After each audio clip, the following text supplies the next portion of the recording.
Il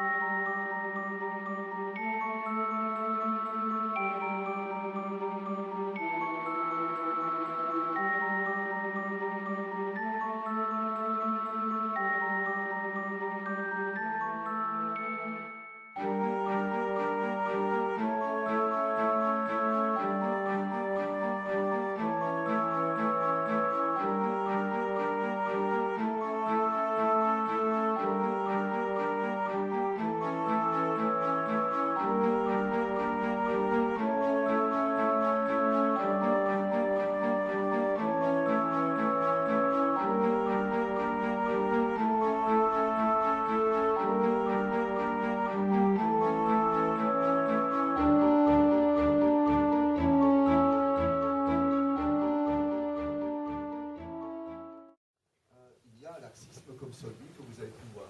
Ce qui est scandaleux, c'est que vous trouvez dans ces décharges beaucoup de papier et de carton qui sont des produits qui aujourd'hui non seulement sont recyclés, pas recyclables et recyclés, mais qui rapportent de l'argent.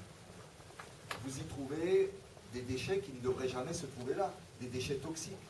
Vous avez un bon exemple de tout ce qu'on vit aujourd'hui en termes de gaspillage alimentaire. Voilà. Et puis, au-delà des toxiques industriels, ces fameux bidons qu'ils évoquaient, qu'on enfouit en douce parce que c'est très cher, eh bien, vous avez aussi des médicaments, vous avez ces fameux produits dont les industries se débarrassent de façon toujours obscure. Alors, c'est une façon de se débarrasser des déchets.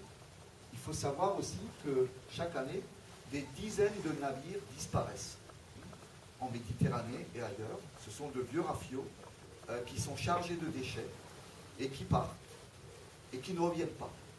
Ces rafiaux coulent, on les fait couler parce qu'ils sont chargés de déchets toxiques notamment, et personne ne s'en émeut. Alors, personne a été apporté une argile spéciale qu'on appelle la bentonite, qui est une argile quasi imperméable, dont on a mis plusieurs centimètres, donc, dont on a recouvert le fond des casiers. Nous avons ensuite mis plusieurs couches de géotextile, des drains, qui permettent en fait de recueillir l'eau qui peut traverser les déchets, l'eau de pluie, avant que cette eau, donc chargée de polluants potentiels, ne soit dirigée vers une station d'épuration. Alors, ces lixivias sont étudiés, sont analysés très régulièrement, et le SDEA, dans la gestion de la station d'épuration de Sélestat, doit certifier qu'il est en mesure de dépolluer ou de traiter cette eau. Ça veut dire que cette eau ne peut pas contenir de métaux lourds et de choses comme ça. Nous provisionnons donc depuis 2008 une somme de 200 000 € par an.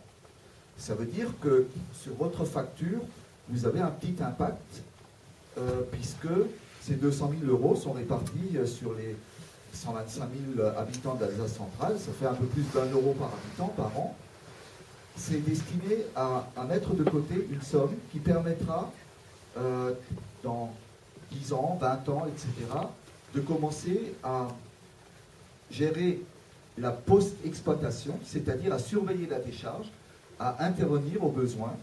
Et nous avons trouvé normal que ce soit les producteurs de déchets, au moment où ils les produisent, qui prévoient déjà dans leur facture une somme qui permettra par la suite, au moment où ces producteurs de déchets ne produiront peut-être plus, ou où les générations vont passer, que ce ne soit pas les nouvelles générations qui auront à porter la gestion, le coût de gestion de ces déchets qui ont été produits par des générations avant, mais que ce soit bien prévu déjà dans ces coûts à venir.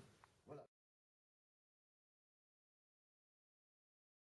Ça permet aussi de préserver l'avenir de la décharge, de la prolonger, dans la mesure où la densité de ces lixivias, leur caractère compact et leur étalement est beaucoup plus facile que vous avez pu voir des tapis par exemple, des matelas. Les matelas posent beaucoup de problèmes, ils sont incompressibles. Hein, vous avez beau passer dessus, vous n'arrivez pas à les tasser. Ce sont des facteurs d'instabilité dans la décharge, dans le site d'enfouissement. Et alors, ce qui est intéressant, parce que la France a n'a pas toujours du retard par rapport à certains pays. Elle est en avance même dans ce qu'on appelle les éco-contributions ou la responsabilité élargie des producteurs. La première éco-contribution qui a été mise en œuvre, c'était les emballages, en 1992. Une société qui a été créée, qui s'appelle Éco-Emballage, dont vous avez déjà entendu parler. Entre-temps, après des années de lutte et de débat, a été mis en place Ecofolio pour les fameuses pubs. Et puis, il y a quelques années, sont apparues de nouvelles sociétés qui recyclent ce qu'on appelle les D3E. Alors, c'est un gros sujet. Les D3E, c'est les déchets électriques et électroniques qui sont en fin de vie. Tout. Alors, ça peut être le frigo, le micro-ondes, le téléphone portable, etc. Qui jusqu'à présent allaient dans les décharges et qui aujourd'hui sont de plus en plus organisés en termes de recyclage. Cette année, en 2014, sont nées deux nouvelles éco-contributions. La première, c'est l'éco-contribution sur le mobilier. Si vous avez un fauteuil, un lit, un canapé, aussi alors que ce soit en bois, en plastique, mais du mobilier, eh bien aujourd'hui ce mobilier va aller vers des filières dédiées pour le recyclage. Ainsi, les matelas vont à présent être recyclés. Ils vont être récupérés par cette filière et une unité de démantèlement, plusieurs unités d'ailleurs, de démantèlement des matelas sont en cours d'installation et certaines fonctionnent.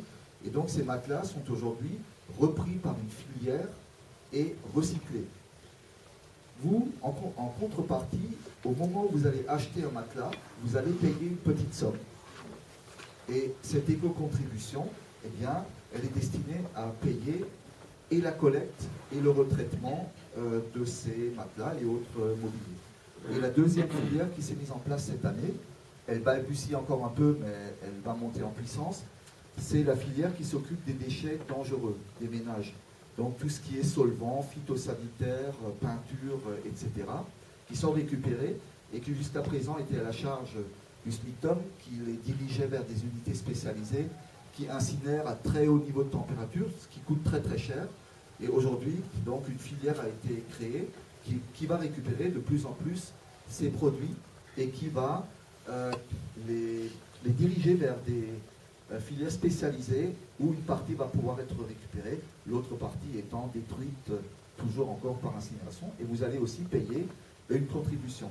L'objectif en France, c'est de dire, bon, on va mettre une contribution moindre pour des produits qui sont des produits naturels.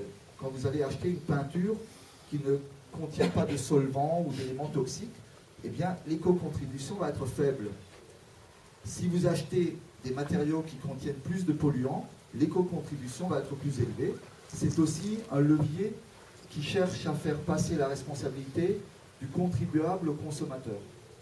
Ce n'est plus quelque chose qui doit être payé seulement par l'ensemble de la population, mais c'est celui qui, au moment de faire son acte d'achat, doit faire des choix et doit savoir que selon les cas, il va payer un peu plus ou un peu moins.